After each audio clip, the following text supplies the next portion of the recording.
Thanks for tuning in. If you're watching on YouTube, be sure to hit the subscribe button to stay up to date on all of our latest video content. If you're watching on LocalGov TV, be sure to visit their website to see all of the content made for you by your local governments. Alamance County is pleased to present the Alamance County Commissioners Meeting.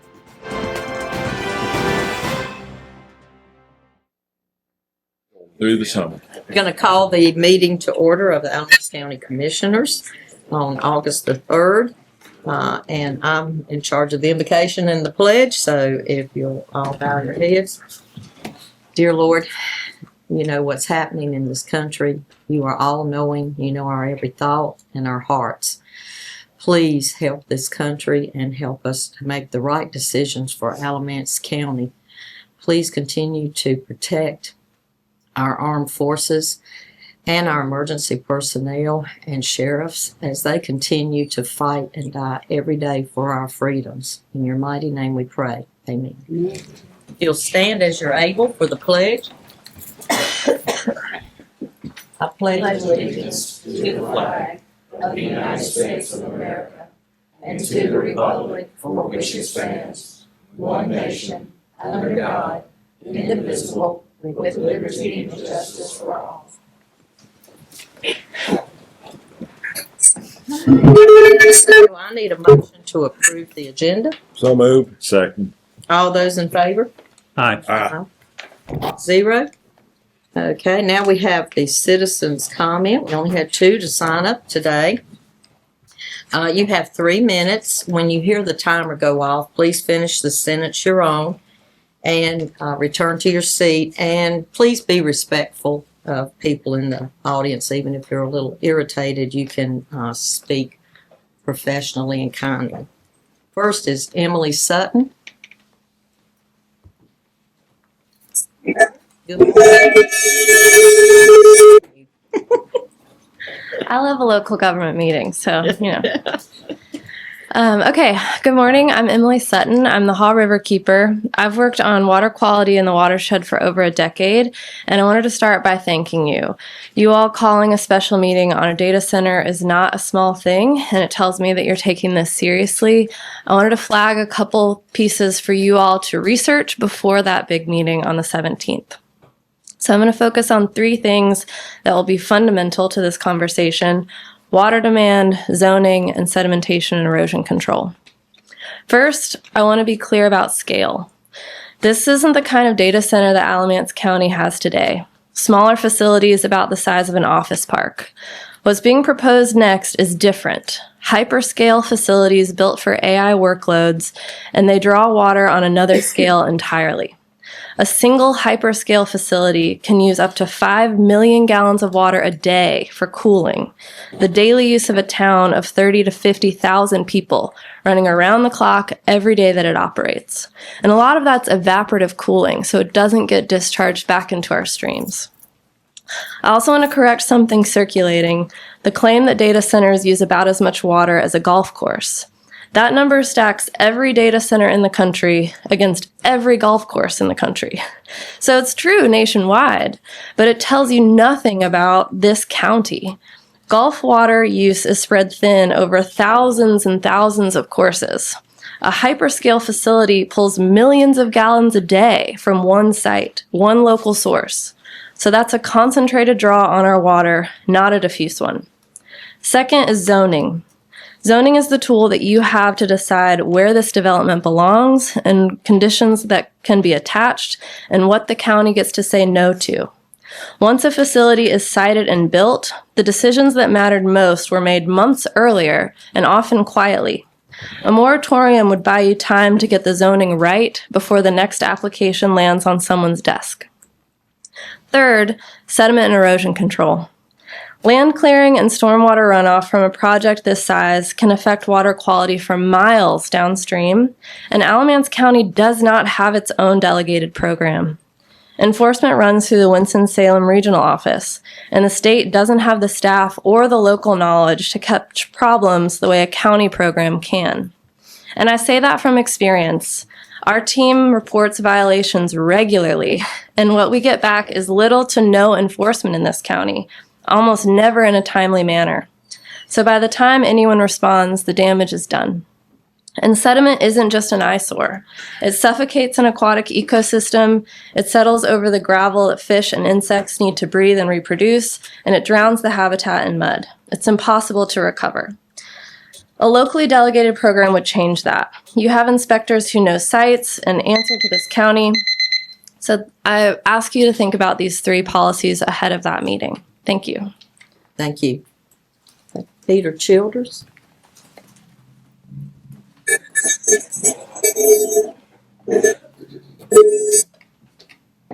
Okay, I'll just say ditto.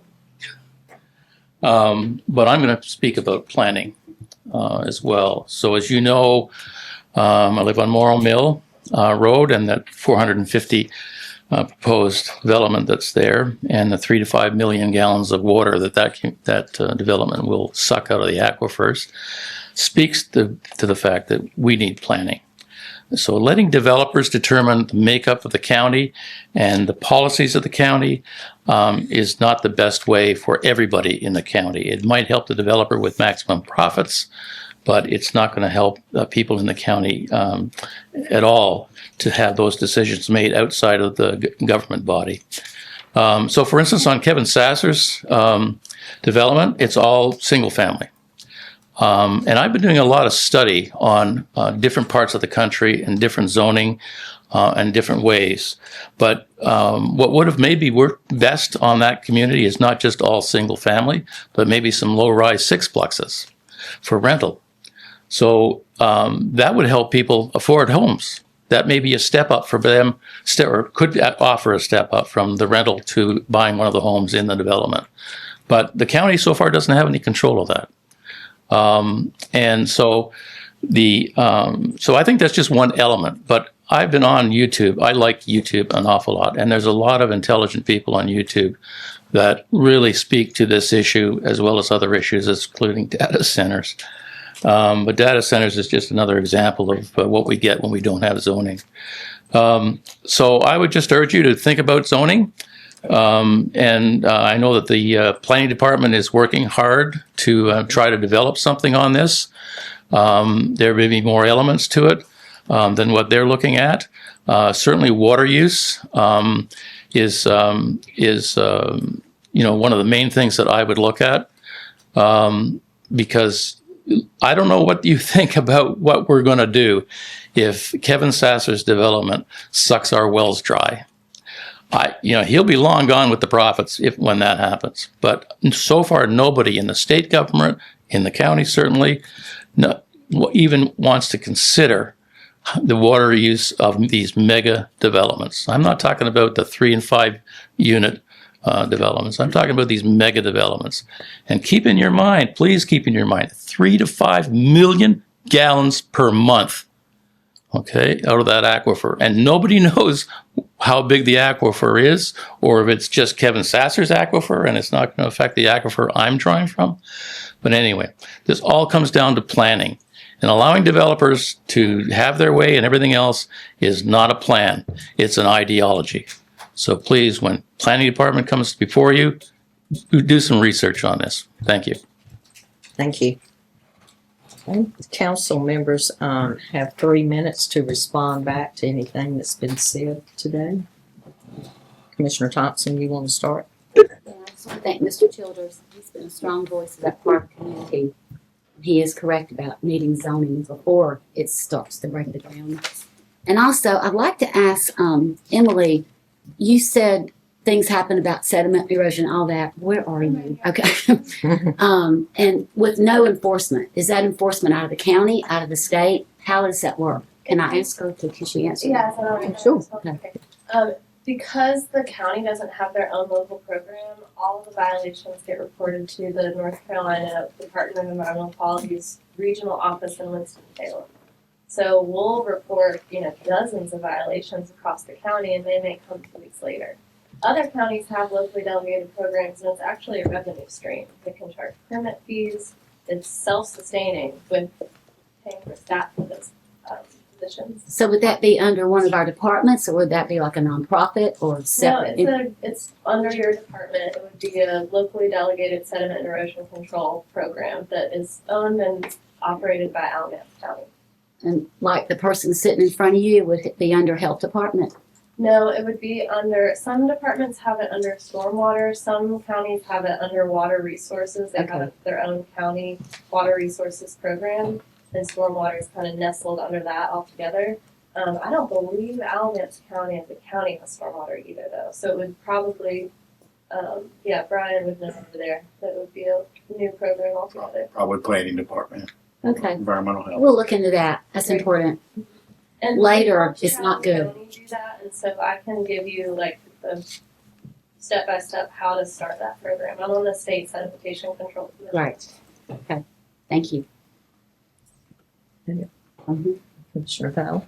Thank you. Yeah, both of the issues brought before us today really revolve around zoning. And, Alamance County has escaped without adopting zoning, where most of the counties in the state have chosen to do that.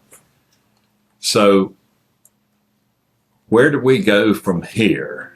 Do we need zoning as a county, or is this something that that we can continue to do without? But I think, with all the landfill issues and the development issues, the data centers, it's pointing out to us increasingly that there are issues that we can't do anything about if we don't have zoning. That's not the only option. There are other options, but I think that we're going to have to take a look seriously at zoning. So I have been appointed by this board to be a liaison to the planning committee. And they have pretty much finished the Unified Development Ordinance. They're doing some edits to it and trying to finish that up. Then they will bring it to this board. And so we'll get a chance to look at zoning as an option for Alamance County. But I think rather than jumping in there and doing something that may not be appropriate to the county, we need to be out talking to the community and sharing with the community what it would mean to have zoning and what that would entail. So I think for us to, as we go forward for this process to consider zoning, we have to have the Unified Development Ordinance finished, and then we have to be able to get feedback from the community. I think that's going to be very important, that we don't just jump into something. We need to really study that. So I think that's something that we're really going to need to do as we finish out this year. Thank you. I think I'll just follow the line here. We are looking at the Unified Development Ordinances, and right now, Matthew Hoagland, our planner and zoner, who actually is taking some time off, said that we didn't have any teeth to our ordinances, and that we've got to make them to where we could get some teeth in them. And that would be quicker and faster, because there was a zoning brought previously, maybe 10 years ago, to the county, and it had some really strange things in it. And this is something that's going to affect everybody for years to come, and we have got to be really, really careful what we do, and even to maybe have some town hall meetings at the courthouse like we're going to do August the 17th for the data centers. And one thing I don't think people realize is we cannot make anything retroactive. We cannot go back and say, hey, we don't like this development, so we're going to add new rules and ordinances to you. That's illegal. We cannot do that.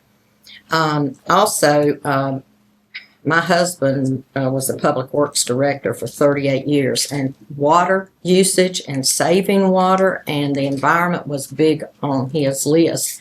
In fact, everything we have, shower and everything, is low flow water coming into the house. And you didn't leave a spigot on while you were brushing your teeth either. So I am very concerned about the environment. I'm very concerned about the Haw River and the Mountain to Sea Trail and where all of that ends up. So we've got to really make sure that what we do is the best for everybody. And we've got to get a lot of input on that. Vice Chair.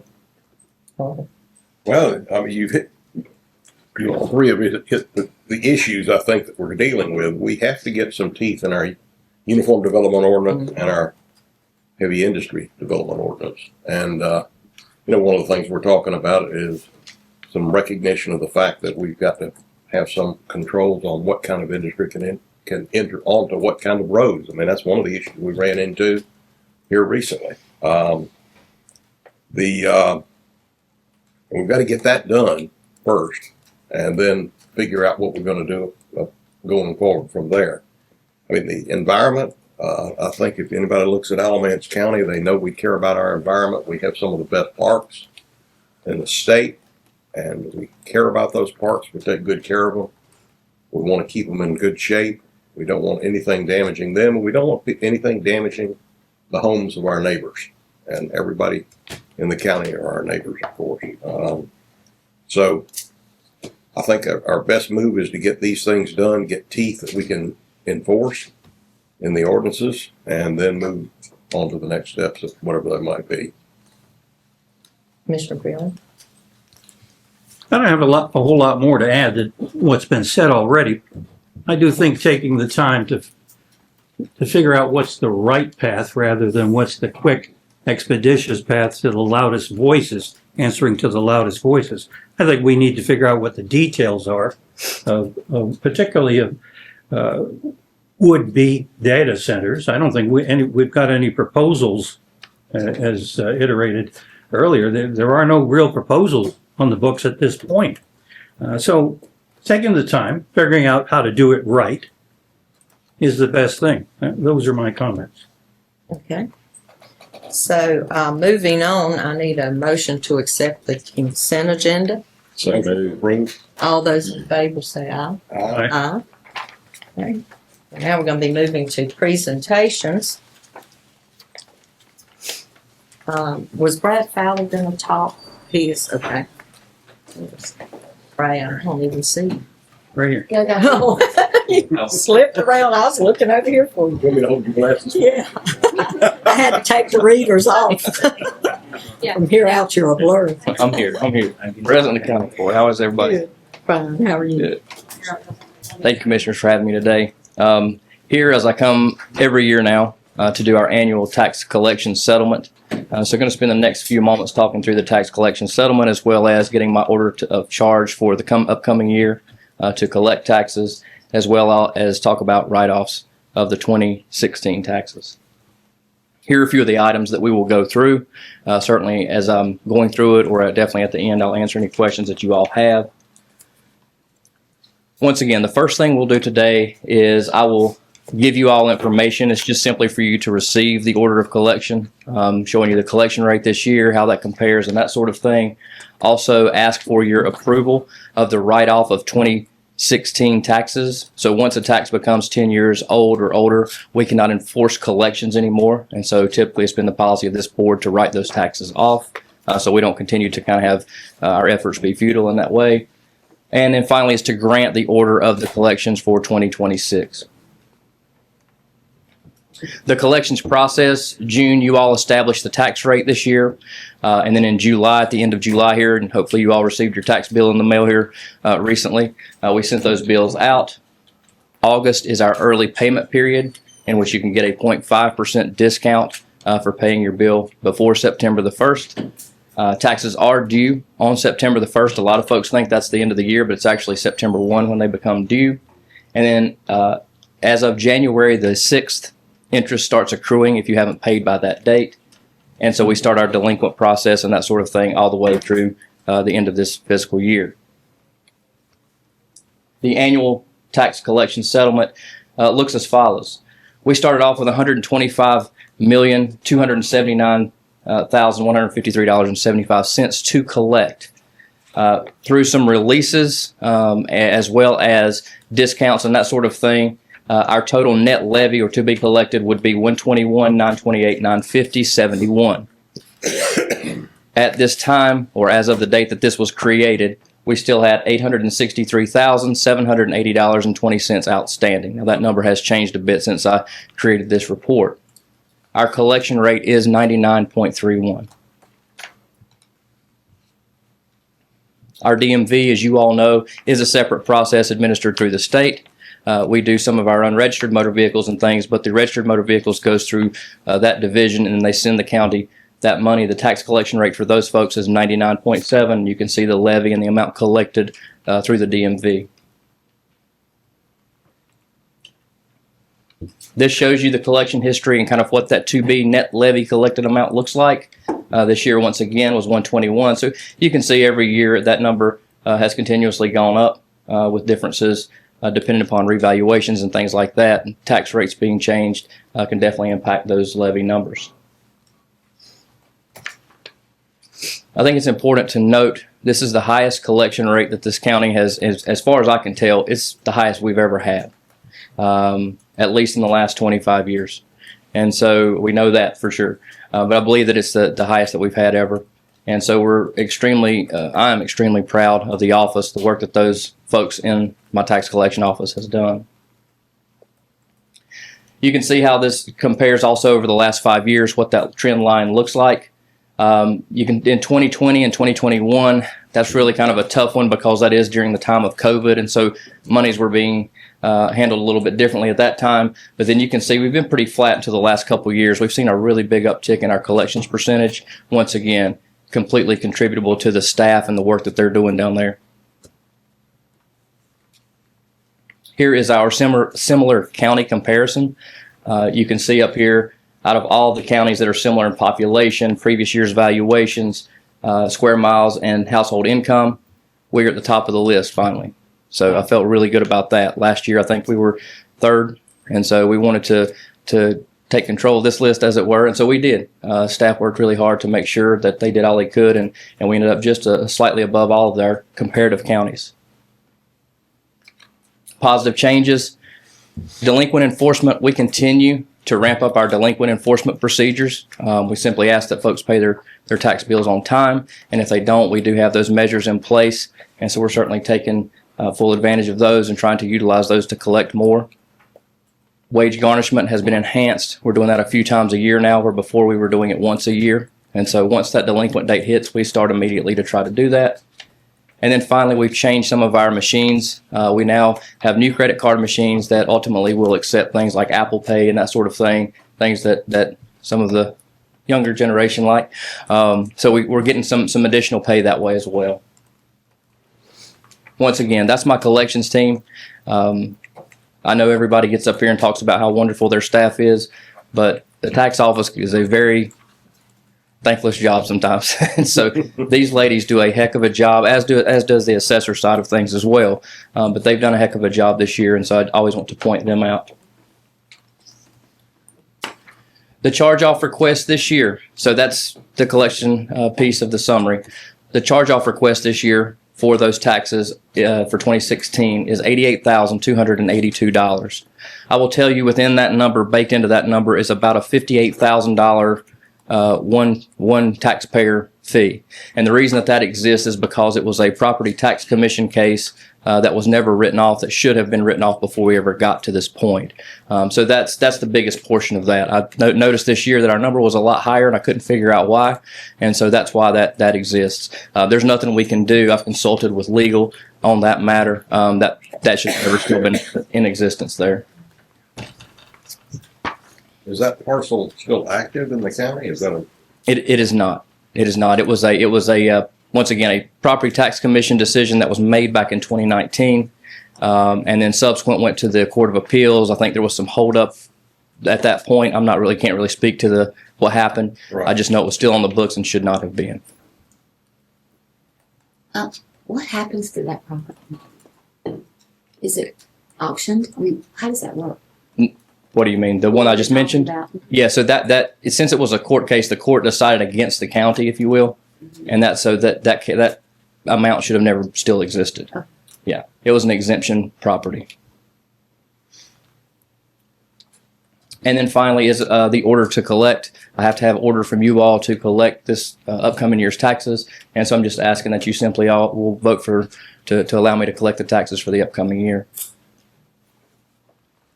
And with that, I will take any questions that you all have.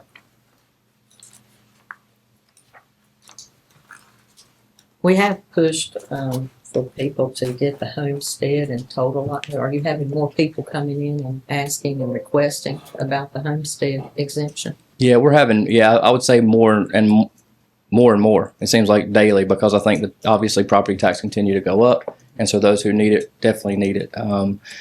I still think we have an income issue with that whole program, but I unfortunately I can't control that. I wish I could, because I would change it. Yeah, because we met about veterans, you and I. And,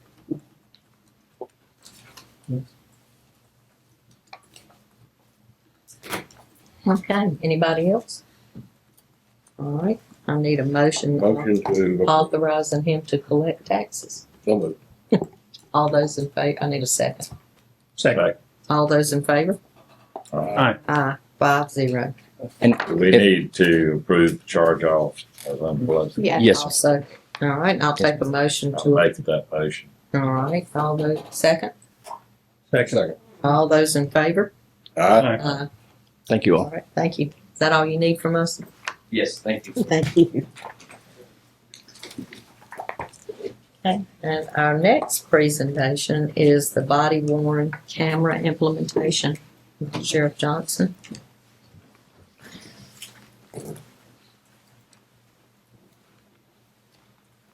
Good morning, Commissioners, Good morning. and thank y'all for allocating the money for our body worn cameras.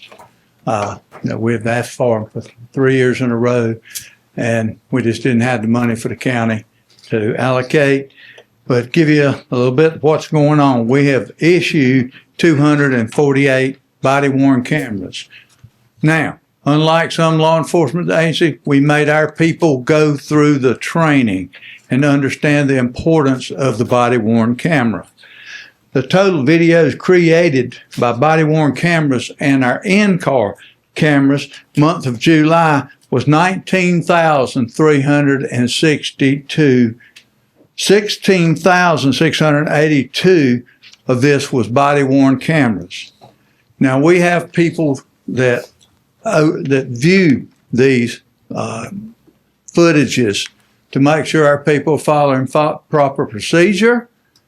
People, if we have a shooting or something involving an officer, it will be there. The average videos per day, 625, and we're really having a tough time, trying to review all these videos. We had asked earlier for two lieutenants, to handle the viewing of all these videos so we could make sure our people were properly performing their duties as a law enforcement officer. Was that hours? 600 hours? Do what now? You said 625, but 25 videos per day. video. Yeah, from the cameras. It's not hours, it's video. What did I say? Hours? No, you said I did. videos. Okay. And just give you an example like this, we're averaging over 2,000 calls for service every single week. Matter of fact, this week we answered 2,273 calls for service. That means that many videos will be having to be reviewed. And right now, we're trying to review as many as we can. And anytime a special situation comes up, as far as officers' actions or shooting, the videos will be reviewed. And policy, a lot of people think you just put a camera on. No. Some agencies do. Some agencies don't view a video until something major happens. We're trying to look at videos to make sure our people are doing correctly in whatever they do. At what point does the camera get turned on in an interaction? So, hey, it better be on at the in-car camera. When you get out, that video better be on the body worn camera. Does it have to be activated by the deputy or the detention officer? Yeah. So essentially, when they come on duty, they turn it on and it doesn't go off until they go off duty. Right. So, They turn when it. so they, Go ahead. with detention, they turn on the cameras every time they go into the units with the inmates. And for the deputy, they have in-car cameras, and once they get out their car, they activate their body-worn camera. So where the 625 videos are per day that we're averaging as an agency. In our internal affairs division, a captain and a lieutenant are reviewing those videos. And we also have an administrative level of review where we review as well, just to make sure that from the personnel standpoint, we're looking for any training errors, anything of that nature. And then from a professional standards, the captain and lieutenant are looking for for policy violations and so forth, to answer any type of citizen complaints as well. And they get that information to the chief and the sheriff. And just to be clear, officer, they have to manually push a button to turn it on when they exit the car? So certain things trigger the camera to come on automatically, like the blue lights. Mhm. Once they come on, then car camera comes on, it triggers the body worn. But yes, certain things that if we're not running there in emergency traffic, they have to physically turn the body cam on. Thank you. And the policy addresses if it's not turned on, the consequences and such. Go ahead, Sheriff. Did we interrupt you, or what were you thinking? No, that pretty much what's going on right now. And like I say, we do thank you for allocating the money for these cameras. And like I say, we got policy that has been drafted by our legal team here in the county. And, we're going to continue to try to review as many as these we can, unless y'all want to give us some more manpower to be able to do that. We're going to try to review as many as we possibly can, or if there is a questionable situation involving one of our officers. Are these two people that are doing this review, are they trained in forensics, kind of like the folks on Invictus that we have, the representative? Just the lieutenant right here, he can speak on that now. So I have training in professional standards, Yeah. and I also came from work in child exploitation cases where I do have Thank you. computer forensic background. So Thank you. It's just a lot. Just want to make sure you get there already, which I know you do. All right, anything else? Once again, thank you for allocating those monies. Thank you. The next presentation is Investigator Rieger.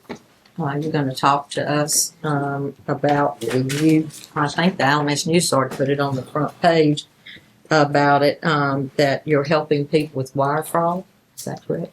And Yes. and other things. Yes, so I'm Detective Weger, and I work for the Alamance County Sheriff's Office within the Major Crimes Division.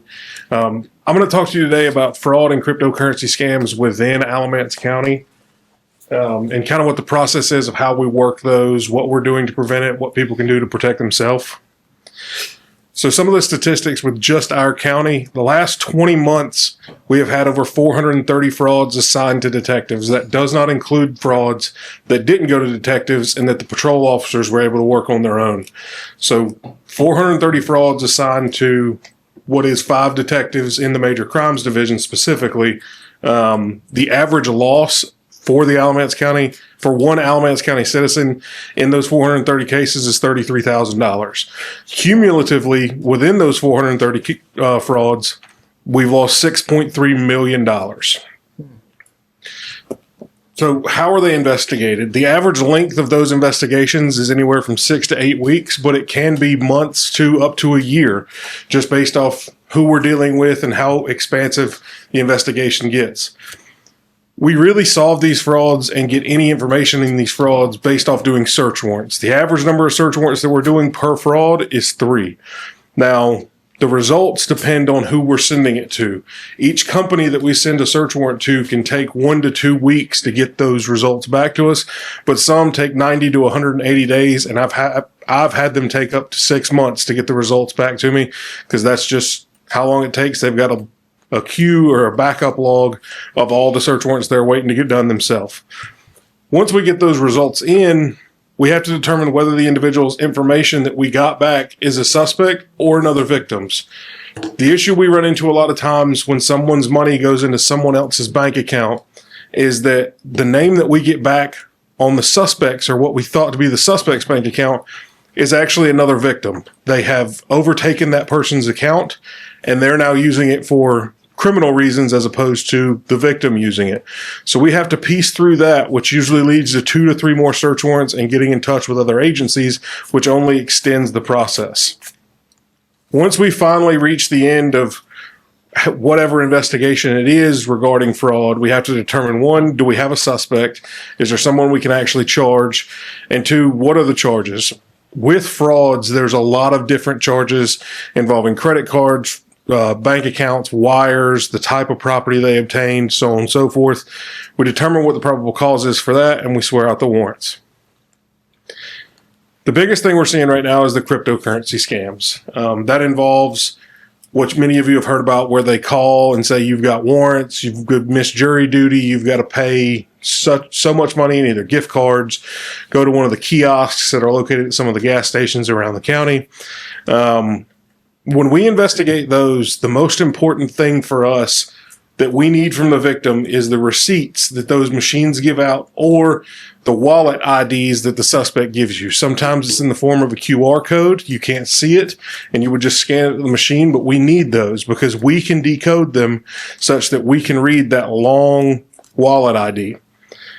If we don't have that wallet ID, the only thing we have to go off of is either the email or the phone number that they contacted the victim on initially. And a lot of times they're using voice over IP numbers, which make that exceptionally difficult. In terms of tracing cryptocurrency, it's all public data. It's just all encoded in such a way that it's not just giving the names. It takes a lot of time and the money moves really quickly and it moves to a lot of different places. For law enforcement to attempt to ID anyone associated with a wallet ID, it must go through what's called an exchange, that being Cash App, Venmo, Coinbase, Robinhood. There's a bunch of different ones. Many times the transactions don't go through an exchange though, and they go into what's called a cold wallet, which we can't do anything if it goes to a cold wallet. We have to wait for that to move. And sometimes that money won't move for weeks or months once it reaches a cold wallet. Now, sometimes it goes through an exchange that's out of the country, and out of country exchanges do not have to cooperate with us. So we just don't have the option to do a search warrant in that scenario. And again, we have to revert back to the phone numbers or however it was they initially contacted the victim. Unfortunately, right now, and this is nationwide, not just localized to here, the likelihood of money being returned in these cryptocurrency scams is slim.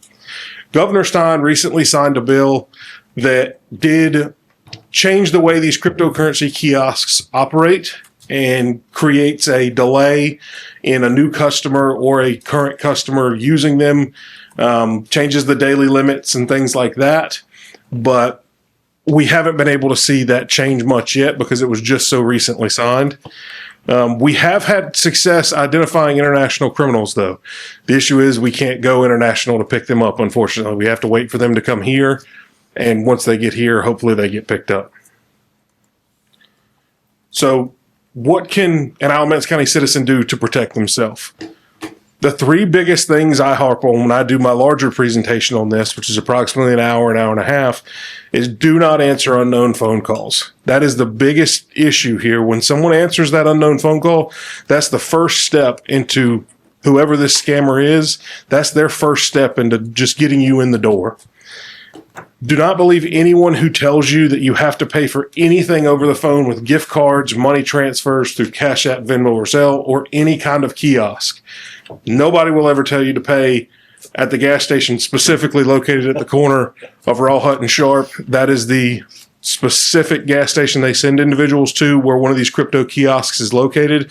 They say it's a federal payment kiosk where you can go and pay your federal bail money. That's one that I've probably had 30 to 40 cases with, that one alone.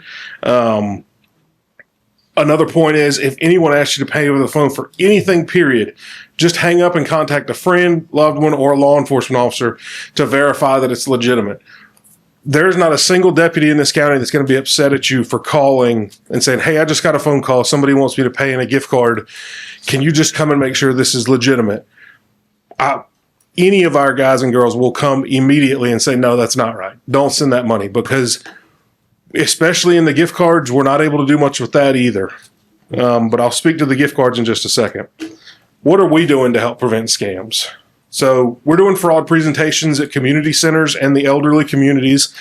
We're doing regular social media posts with updates on current scams. We're educating the store employees on the signs that someone may be a victim of fraud. Now, I was mentioning the gift cards. The specific gift cards they ask for come primarily from either Food Line or Dollar General. Now, some of the clerks do, without any training, say, hey, what's going on? Why are you buying $3,000 in Green Dot gift cards? But a lot of times individuals just don't ask because they don't want to be in that uncomfortable scenario with someone. But it's important that we educate these store employees to say, hey, why are you buying 6 individual $500 gift cards? Is everything okay? Are you on the phone with somebody? And refusing that sale sometimes, if they can't give you that reason or it just doesn't feel right, is okay. These store employees and these stores need to understand that refusing the sale of that is okay if you believe that a fraud is in place. We're also educating business owners on the signs to look for within their business that fraud could be occurring. A lot of times in bigger businesses, say lawn care businesses or whatever it may be, someone will take the checks that they get paid, wash them, and then keep redepositing them. And it's not a lot of money. It's not a ton, but it's, $200-$300 here, $200-$300 there. So keeping a close look on these businesses' financials by the owners stops this ongoing fraud. I've had them where the individual didn't catch on for 4 years, and over the course of 4 years, they lost $200 and some odd $1,000 because it was in small amounts and they just didn't notice it at the time. Quickly, I'm going to go back to the bill that Governor Stein just signed. It only does so much in terms of those kiosks. Those kiosks are used very seldom for legitimate purposes. The amount of people that are using those kiosks to legitimately trade in cryptocurrency versus those that are going because they're being scammed is 100 to 1. They use these kiosks because it's easy. All they have to do is scan the barcode. They can send that barcode to an elderly individual who they're scamming, but it's not always elderly. These individuals, I've had 18-year-olds that got scammed with the warrant scam over the phone. States like Tennessee have recently passed banning those kiosks completely. Those kiosks no longer exist in the state of Tennessee. They're not allowed. If you're going to trade cryptocurrency, you have to do it through another online portion where you have to do a lot more of the work, as in, kind of know what you're doing in those scenarios. Their cryptocurrency dropped dramatically. That is something that I would like to see passed in North Carolina. It would do a lot more good than just limiting the amount, because limiting the amount to $12,000 still leaves an individual with losing $12,000 that they're probably not going to get back. And as I said, the amount of people that are using it legitimately is so few that it does not outweigh the benefits of keeping them. I want to say thank you all for having me today. I greatly appreciate you letting me come out here and speak on the frauds and the cryptocurrency scams. Does anybody have any questions? Yes, sir.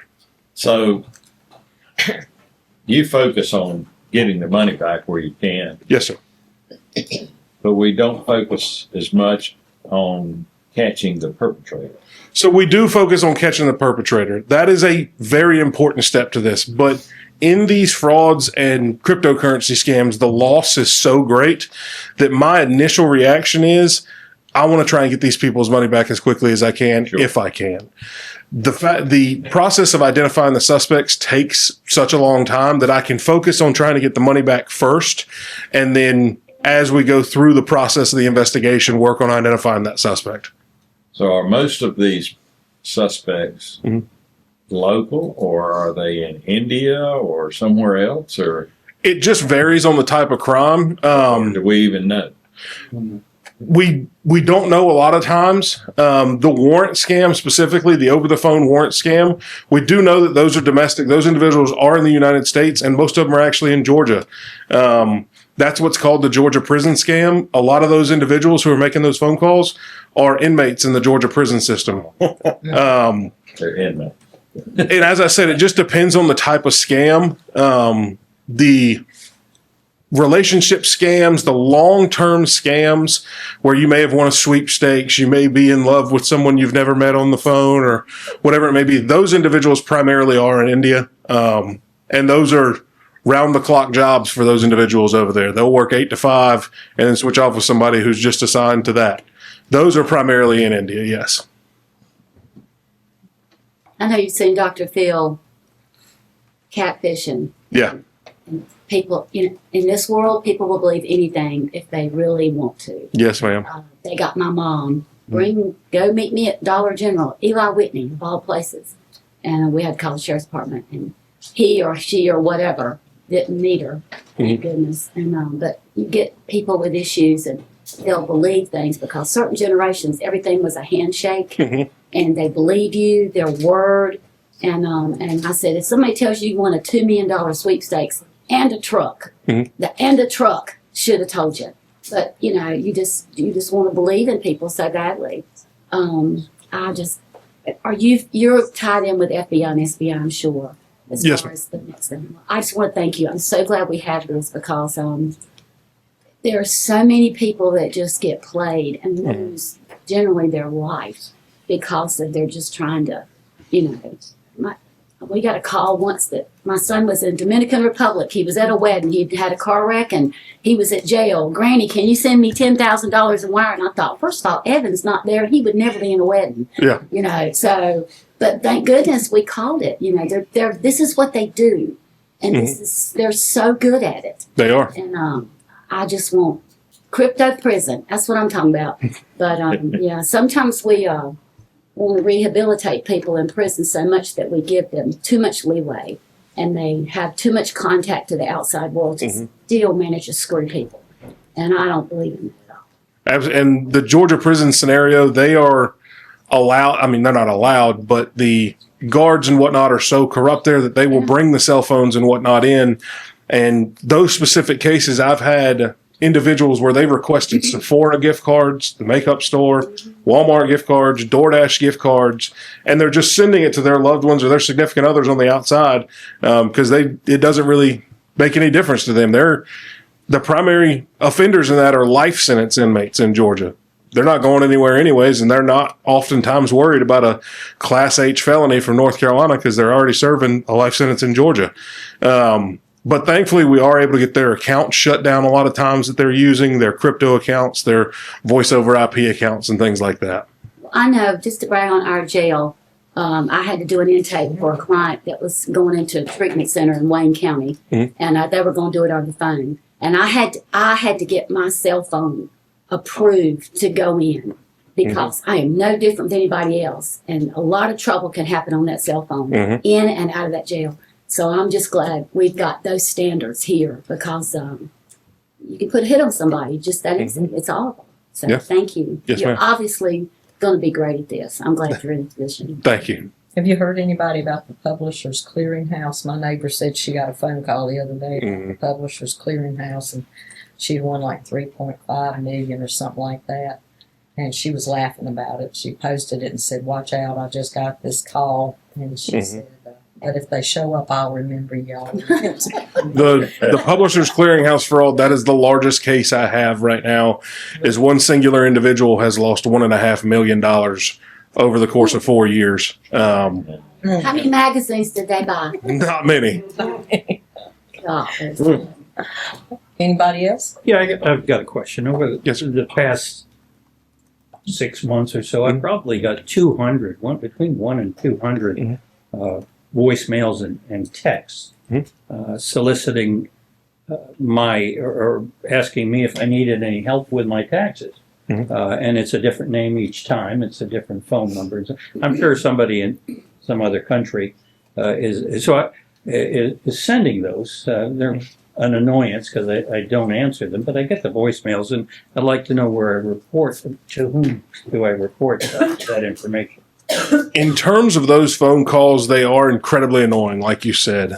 right now we don't have any way to stop those phone calls because they always use a different number.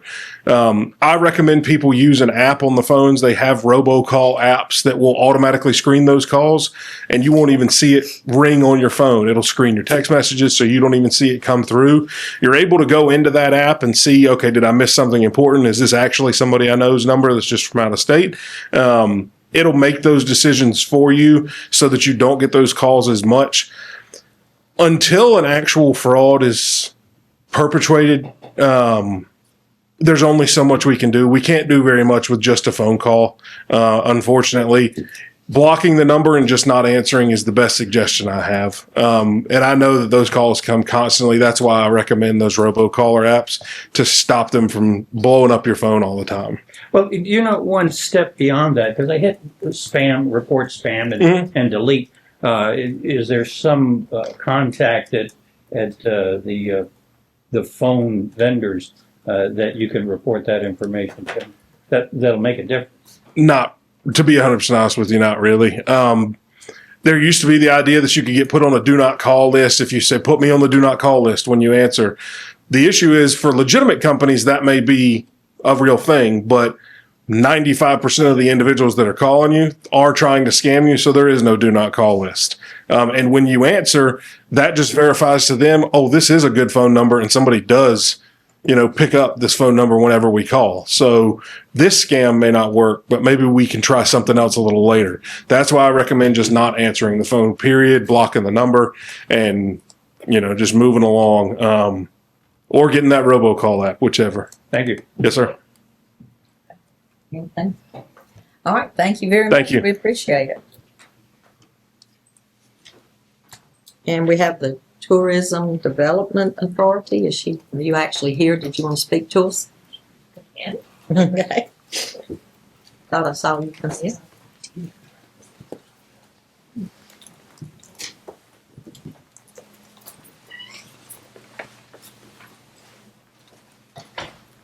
Good morning, Commissioners. So yes, you have before you the recommendations for the Tourism Development Authority. We had several individuals in our community that did apply for both of the positions for our accommodations representative as well as our tourism representative. The Chamber did make the recommendations for Jennifer Talley and also Tracy Schmidt to be appointed to the board. I'll move that we approve both of those elections. Second. All those in favor? Aye. Any opposed? I do. And I just like to say why. I don't know Tracy, and I know and highly respect Jennifer, and her qualifications are stellar. But it's kind of one of those things when your pastor's been in your church for 40-some years and they retire and you get a new pastor. The former pastor doesn't sit on the front row. They walk away. And so I just, that's it. That's the only reason.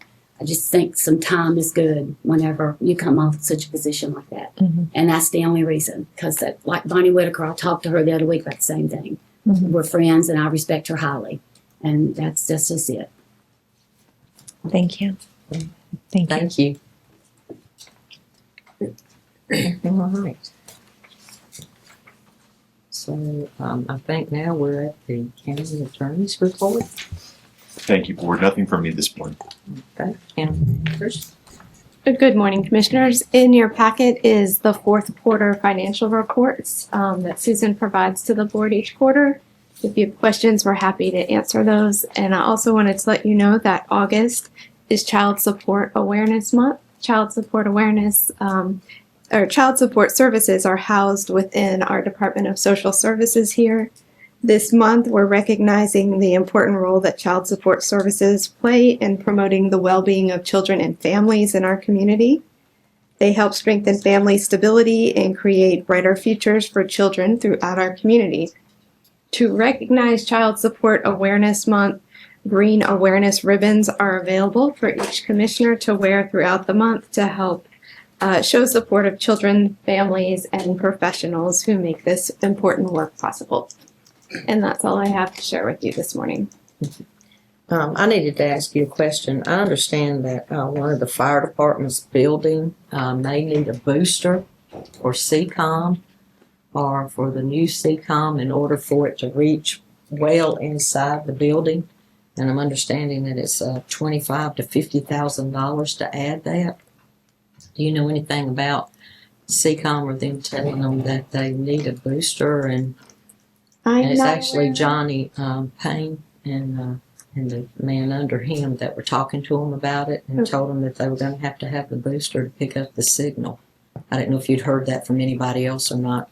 We've not heard that, but happy to look into that. And I would follow up on that for you. Yeah, thank you, because that's a big expense. Is that a new situation? Or It's an add-on addition, and they're saying that when they checked the signal, it wasn't loud enough or didn't penetrate far enough into the new addition, and so they were going to need some boosters put in for that. Who is they? Which one? Oliver. They're just got that brand new building they're working on, and they've been down there, Johnny Payne and them, checking on it, Okay. and they were just told that this week. I'll do some digging and get back to you. Okay, and I figured anybody else adding on, like Village of Alamance, there's Ian Holt is adding on to there and building a new building, and they may have the same situation come up. I just thought maybe we could find out before we get 3 or 4 telling us that they're having the same issue. Okay. All right, so now we have commissioner comments. We'll start on this end. None here, thank you. Nothing for me. Nothing for me. How about you? I'm finished. I just have a question. It's about committees and selection of committees. Okay. And whenever the library committees municipalities recommend someone, they do maintenance and buildings, we do employees and that kind of thing. It seems like a real mutual agreement. Can somebody explain to me why they just can't place their person on that particular committee instead of having to get our approval? What is that? That's not the way the ordinance is written. So the library committee was established by ordinance 20 some odd years ago. And the way the ordinance is written is such that they make suggestions. They. The municipalities that they'll recommend folks for the board, but this board has the final approval as to who's on the committee. So that's a 20-year-old policy. It's an ordinance, and I do think it's roughly 20 years old. Yes, ma'am. Well, I'm just curious because it seems like whoever sometimes people recommend, it doesn't kind of get there. And I'm just curious of how that works. Yeah, that's because of the way it's written. They're recommendations, and then this board has the right to appoint whoever they feel is qualified. I did look at it recently, and I do think the people that are appointed by this board have to be residents of the municipality they represent. Mm-hmm. But it can be anyone from that municipality. Okay, well, I'm just curious how, well, okay. Yeah. And I'm sorry, Kelly, Go ahead. one other quick thing. It's about zoning, and I think the word jumping, Kelly, you might have said it, and I've said it too. Jumping into stuff, this is, Lord, we've been walking into zoning, and that's how we've got Mara Mill, that's how we've got landfills, that's how we got a rock quarry, and that's how we could get something to get even bigger, because for some reason we don't take that. And for somebody that said we got to get more bite into our ordinances or teeth into our ordinances, we as leaders have got to be willing to bite. So I just don't want us to be sitting have 100 people at a thing ready to just get really ticked off that I've been seeing at other counties and in other states about centers. And we really need to know every angle of a data center before we make any kind of decision. They may be the best thing since sliced bread. Not my opinion, but that's just my opinion. And so I just want to make sure that we don't drag our feet, because dragging our feet, us in years past, not just this group, has gotten us into some situations that have really walked into communities that didn't have a choice. It's here, get over it. And I don't think that's how we need to do things. I saw this with zoning in schools. It's very emotional. It's very, my kid going over there.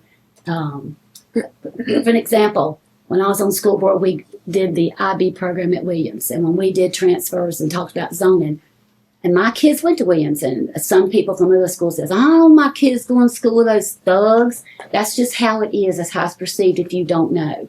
But the minute that IB program was open, they lined up because it's a highly academic program. You always want the best for your kids. So I just want us to research this and have everything to bring to the table to see if something like that is right for Alamance County or not Alamance County.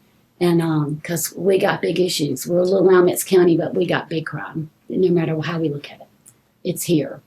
They love us for some reason. So, but that's it. I'm just asking questions. Thank you. To jumping in off of that, that's why we asked Attorney Stevens to look into this and for us to put a moratorium. And I've really been reading up on them myself, and boy, there's a lot of opinions out there on it. Some good, some not good, some really horrible. And that's why we asked to get that moratorium so that we could go with that. And then one thing too, sometimes someone has only been on a committee for maybe 2, 3, 4 years, however long the committee appointment is. But they show up every month, they work, they offer suggestions. And so if it's someone, a lot of people get on these committees, and I think some of the people here that have committees could, attest to that. And they show up once or twice, and then they don't show up anymore. It's not what they expected or what they thought it was going to be. So sometimes when you have someone who has been on, or someone who's applied 2 or 3 times showing that they are very interested in that position, then, I think if someone's there and everybody says, "Oh yeah, I like them, they're doing a good job, they show up every meeting we have," then, that's somebody that should stay on there, especially if they're saying they're giving them a lot of input in what's happening. All right. Anybody else? I'll accept a motion to adjourn. So moved. Second. We are adjourned. All in favor? Aye. Aye.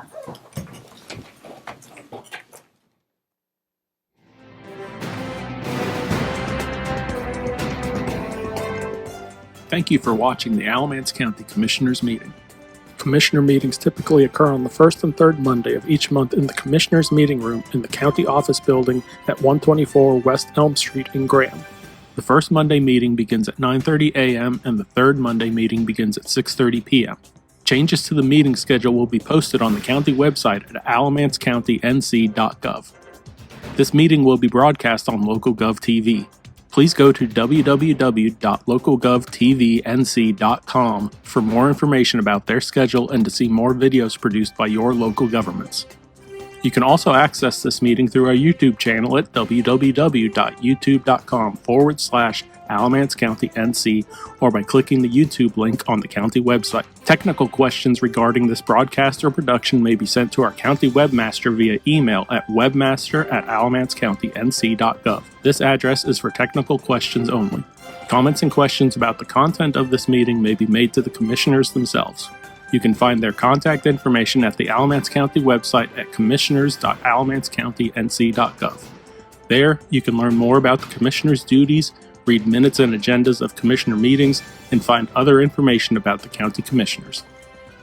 You can also send mail correspondence to County Commissioners, 124 West Elm Street, Graham, North Carolina, 27253.